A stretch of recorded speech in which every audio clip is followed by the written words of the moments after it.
Okay, so let's get into this. Today's deep dive, it's not your typical crime story, is it? Not like Rage or Impulse. No, not at all. It's actually much quieter, more, well, chilling, really. Yeah, chilling is the word. You picture this scene, right? No big struggle, just this quiet calculation. In a method that's almost invisible. A whisper of powder, as you put it. Mm-hmm. Tasteless, odorless, completely deadly. It really gets under your skin, that idea. Makes you question, what's lurking beneath the surface sometimes. It definitely does. And the man at the center of this, our subject today, is Charles Michael Albanese. So our mission here is to unpack his story. This guy who, looked like he had it all. Comfortable life, successful image. But underneath, a really dark ambition, driven by greed, wanting power. And it led him down this path of murder, eventually right to his execution. We want to dig into the specific things that make this case so uniquely terrifying. How this, seemingly normal businessman became such a cold, calculating killer. Absolutely. He was born June 13th, 1937 in the Chicago area. And outwardly, yeah, he built this image. Successful businessman, married to Kathleen, involved in the family business, metal casting. Looked like the picture of success. Totally. But behind that, deeply ambitious, very money-focused. And he kind of saw himself as the rightful heir to, like, a much bigger slice of the pie. He wanted more. Way more. And it seems he wasn't afraid to really go to extremes to get it. And there was an early sign, wasn't there? Something back in the 60s. Yeah, that's a really interesting detail. His name popped up in police records for an armed robbery back then. Armed robbery. That doesn't quite fit the businessman image. Not at all. And looking back, it's this huge red flag. It hints at this willingness to just cross lines, maybe use violence when he wanted something. But he mostly flew under the radar after that. For decades. Pretty much, yeah. Despite that incident, he just blended back in, went about his life until people close to him started getting really sick. Yeah. And then dying. Okay, so let's talk about that. 1980, that's when the first wave hit. Right. The first victim was Marion Mueller. She was Charles's mother-in-law, 69 years old. Described as healthy, active. Exactly. Until suddenly she gets these terrible digestive problems, lost her appetite, violently ill. Doctors were just baffled. And she died quickly. Within days. It was a shock, obviously, to the family, but maybe not immediately suspicious in a criminal way. The official cause was listed as heart failure. But crucially, no autopsy was done, which is just, wow, a huge missed opportunity right there. And then it gets even worse, just 12 days later. 12 days. Marion's own mother, Mary Lambert, gets sick. And the symptoms, almost identical, just brutal. And she also died quickly. Very quickly. It's almost hard to process. 2 deaths, same family, same weird symptoms, less than 2 weeks apart. And still, no alarms. It's staggering, isn't it? Even with 2 deaths so close together, same family, still no autopsies ordered, no toxicology tests. People were grieving, sure, but suspicion just wasn't there yet. So no arrests, nothing. Okay, so here's where things start to get, really disturbing when you look back. Yeah, this is where the motive starts coming into focus. What wasn't obvious then was that Charles Albanese actually stood to gain quite a bit from these deaths. A significant amount. Through his wife, Kathleen, they inherited. Reports say it was around $150,000 in cash. And a house too, right? Yeah, a house valued at nearly $100,000 back then, so it was substantial. But for Charles, it wasn't just about that money, was it? He had bigger plans. Much bigger. He'd apparently wanted control of Allied Die Casting Corps for a long time. That was the family business his own father, Michael Albanese Sr., had founded. So the inheritance was maybe just seed money. We're clearing obstacles. Possibly both. It seems like it was all part of a larger ambition. Getting control of that company was the real prize. So, okay, his in-laws are gone. He gets the inheritance. What's next in his plan? Well, this is where it gets even colder, if that's possible. He turns his attention to his own family. His blood relatives. Yeah. In May 1981, his father, Michael Sr., the head of the company Charles wanted, he starts getting sick. Let me guess. Same symptoms. Exactly the same. Vomiting, diarrhea, terrible muscle cramps, and then this neurological decline.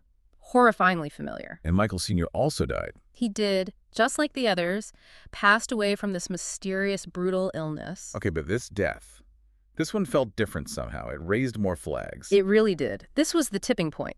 Michael Albanese Sr. wasn't just family. He was a prominent businessman. People knew him. His death caused ripples, raised alarms that hadn't been raised before. And then something else happened around the same time, something critical. Yes. Charles's own brother, Michael Jr., also got sick. Same mysterious illness. Huh. But he survived, and his survival changed everything. Oh, so. Well, up until then, these were tragic deaths, maybe puzzling, but not definitively foul play in the eyes of the authorities yet. Michael Jr. surviving, plus the alarm over Michael Sr.'s death, finally pushed doctors to think, wait a minute, something isn't right here. So they started texting. They did. They analyzed blood and tissue samples for Michael Jr., and the results came back. And it was. Arsenic. Clear traces of arsenic found in Michael Jr.'s body. Wow, finally. And that discovery just blew the case wide open. They then got permission to exhume Marion Mueller and Mary Lambert. And they found it there too. Exactly the same. Arsenic in both of their bodies. The pattern was undeniable now. So, was arsenic. Yeah. But the big question then becomes, how? How did Charles get it? How did he administer it? What does that tell us about him? Right. And the investigation that kicked off after the arsenic discovery really started painting a truly chilling picture of his method. What did they find when they started digging into his background and actions? Well, the evidence piled up pretty quickly, and it was damning. First off, they found out he had actually purchased arsenic. He bought it? How did he explain that? He used the excuse of needing it for pest control at his home. Pest control, okay. That seems thin. Extremely thin, especially given everything else. It showed clear premeditation. And then the other pieces fell into place.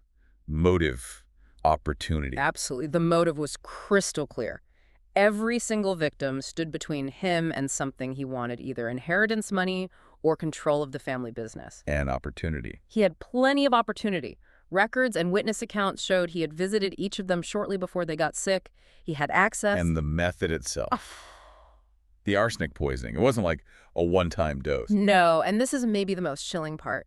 The pattern suggested he was administering small doses over time. It's sometimes called low and slow poisoning. Gradually building it up in their systems. Exactly. Just enough to make them sick, weaken them, until their bodies eventually just shut down. It's incredibly cruel, prolonged suffering. So this wasn't impulsive at all. This was calculated strategy, turning visits, maybe meals, into acts of murder over weeks or months. Precisely. It speaks volumes about his patience, his coldness. The true horror is that slow, deliberate method hidden in plain sight. He was finally arrested in November 1981. And the justice system, Yeah. how did that play out? It moved forward, though it took time. He faced 2 major trials. 2 trials. Why separate trials? Likely due to legal strategy or jurisdictional issues, maybe separating the charges related to his family versus his in-laws. The first trial focused on the murders of his father, Michael Sr., and his grandmother-in-law, Mary Lambert. And the verdict? Guilty. The jury found him guilty, and he was sentenced to death. Okay. And the second trial? That happened months later. This one was for the murder of his mother-in-law, Marion Mueller, and the attempted murder of his brother, Michael Jr. Same outcome. Same outcome. Another jury convicted him, and he received a second death sentence. Wow. Anything else? Oh, yeah.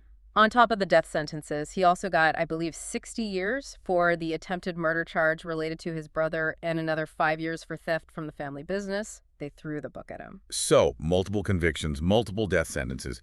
Did he appeal? He did. For about a decade, he and his lawyers filed numerous appeals. They argued procedural errors, claimed he was innocent. Did he ever admit guilt? Never. He maintained his innocence right to the end, even on death row at Stateville Correctional Center. He apparently claimed he was framed by other family members, people who might benefit if he was out of the picture. That the appeals didn't work. None of them succeeded. The convictions stood. Which brings us to the end, September 20, 1995. That was the date. Charles Albanese, 58 years old, was taken to the execution chamber. Did he say anything? Any final words? Reports say he declined to give a statement to the media. His very last words were apparently just a quiet thank you to the prison staff who were with him. He was executed by lethal injection. There's a grim sort of irony there, isn't it? A man who used poison met his end with poison. Witnesses said it was quick. Yeah, swift and uneventful, according to reports. Which is, a stark contrast to the slow, agonizing deaths it caused. It really is. When you look at Charles Albanese, it's fascinating in a disturbing way because he doesn't fit the typical serial killer mold, does he? Not in the way we often think of them, no. There weren't, gruesome crime scenes left behind, no random victims snatched off the street, no obvious frenzy or mania driving him. So what made his crime so chilling then, if not those things? I think it's the methodical patience, the sheer coldness of it, Mm. and the intimacy of the betrayal. This was his family, people who likely trusted him. And it was all driven by, well, financial calculation, pure greed and ambition. His mother-in-law, grandmother-in-law, his own father. He tried to kill his brother, all for money and control. Exactly. Experts who looked at his case later, they described him using terms like power-hungry narcissist and having sociopathic tendencies. What does that actually mean in his case? What traits did he show? It means you see this profound lack of empathy, a grandiose sense of self-importance, like he was entitled to whatever he wanted, a complete disregard for anyone else's rights or feelings, even family. He showed zero remorse, apparently. And he had that long-term plan. A very long-term, calculated plan, total disregard for life, masked by this charm and confidence that seemingly fooled everyone around him for years. That's maybe the scariest part, isn't it? The facade. To a lot of people, yes. That's the most terrifying kind of criminal. Not the one who snaps, not the visibly deranged one, but the one who waits. The one who smiles to your face while planning your demise. The one who only strikes when they think the odds are stacked in their favor. Yeah, it really makes you think the Albanese case is this stark reminder, isn't it?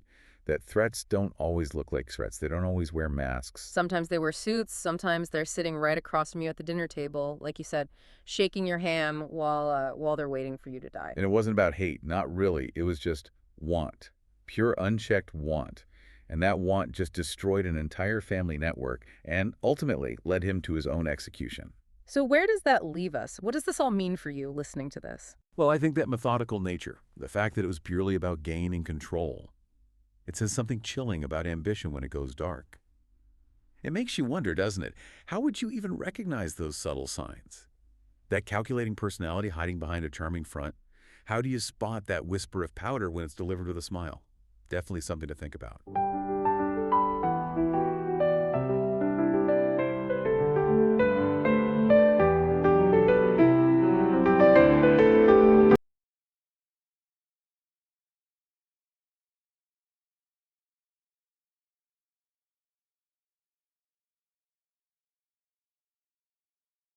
If you enjoyed this video and want to dive deeper into more cases like this one, make sure to subscribe to our channel. Don't forget to like the video if you found the story compelling, and share it with your friends and family who might be interested in true crime and mysteries. By subscribing, you'll stay up to date with all our latest content and join a growing community of curious minds exploring the most fascinating cases. Click the notification bell so you never miss an upload. Your support means everything.